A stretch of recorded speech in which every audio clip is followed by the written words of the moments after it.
Hey, this is Foreve Joyful for violin.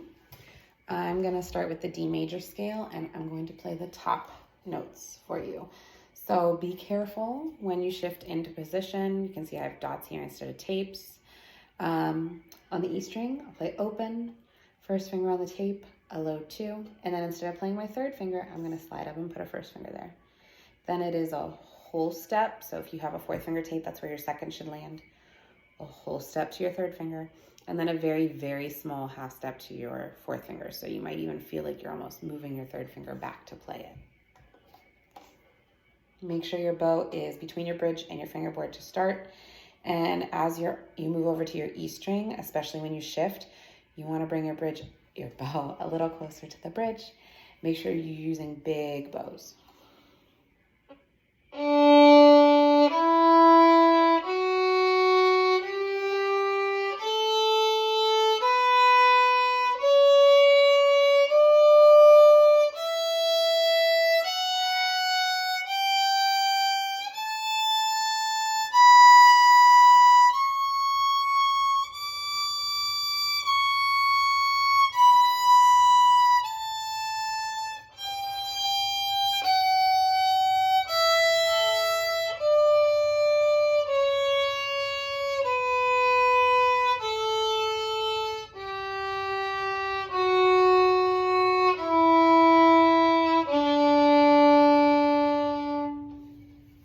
If you're playing the the bottom notes, just remember when the top octave goes higher, you just drop back down to the notes you had already played.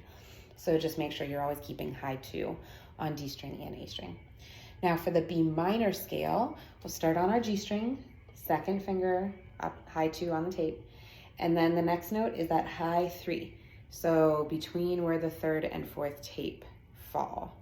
And then when you get up to your E string, make sure you play a low 2, third finger all the way up on its tape so you have a big space between 2 and 3, and then fourth finger up on the tape.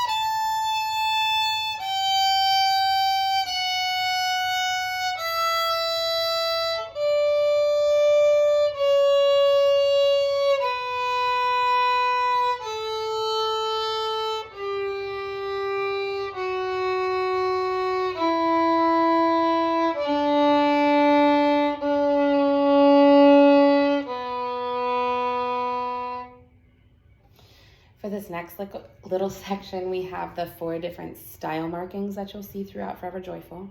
The first one is tenuto. So you'll see the lines under above the notes. That just means to play the note for its full value, which means to play full bows the whole time. Make sure you're not cutting those bows short at all. Staccato, make sure the note's still getting its full value, but the bow comes to a complete stop before you change again, almost like you hit a wall. For the accents, you add a little emphasis at the beginning of each note.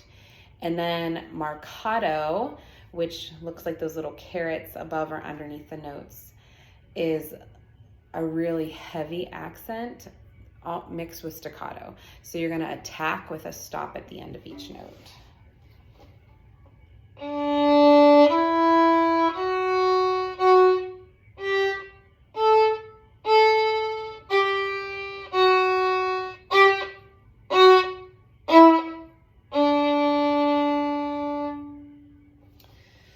We have counted all of these rhythms in class already, so you should be able to check through your page for the counting.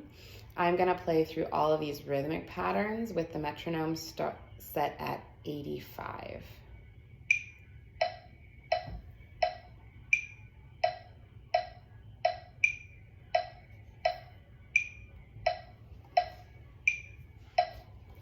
One, two, three.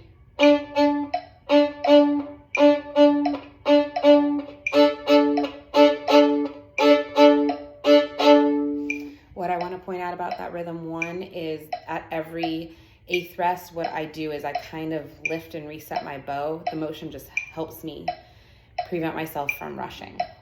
All right, rhythm 2, 1, 2, 3, 1 and 2. 2, 3, 1 and 2. 2, 3, 1.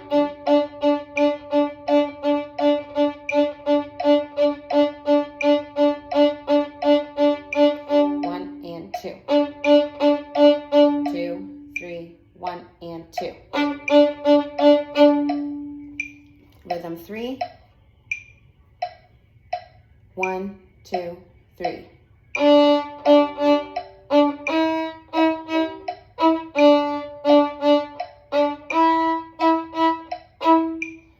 And then rhythm 4 also has the bowing. So after the first note you lift because you have a double down. After the up and the rest you have another little up. And then the next measure you have a down, lift, down. 1, 2, 3.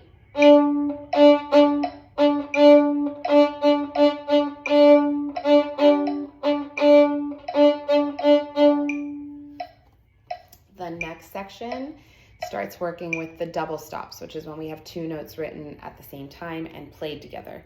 So when you see anything in your part that's marked non-divisi, that means play both notes together.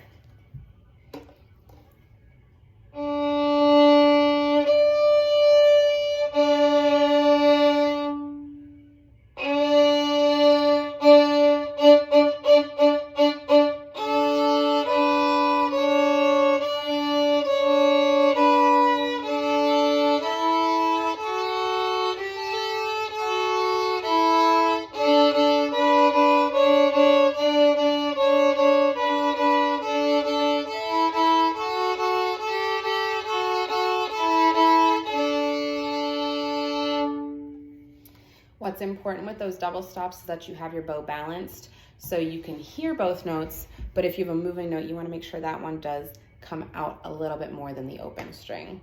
When you have the notes on D that are changing while you're playing an open A, it's very important that you have good posture. Make sure that thumb is set by the first tape, your hand is loose and rounded, and those fingertips are curved over the string, and your wrist is straight. If all of that is set up correctly, you should be able to pop your fingers up over the A so you can play both notes without bumping the A. This next section for bowing, we have 3 notes in a slur at first, and then we have a pattern that's 2 notes slur, 1/4 separate.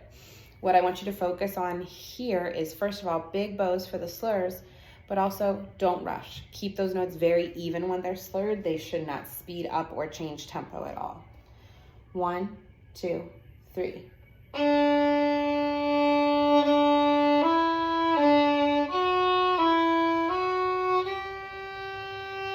1, 2, 3.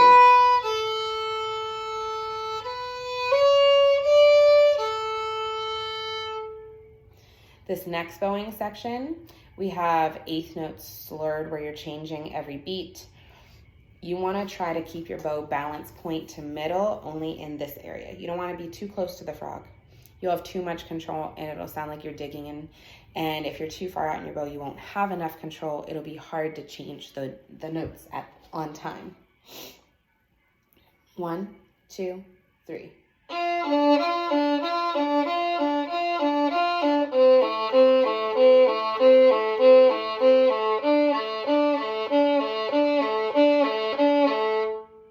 And anytime you see a 4th finger, make sure you're using it. It will make your playing and your slurs through those sections smoother.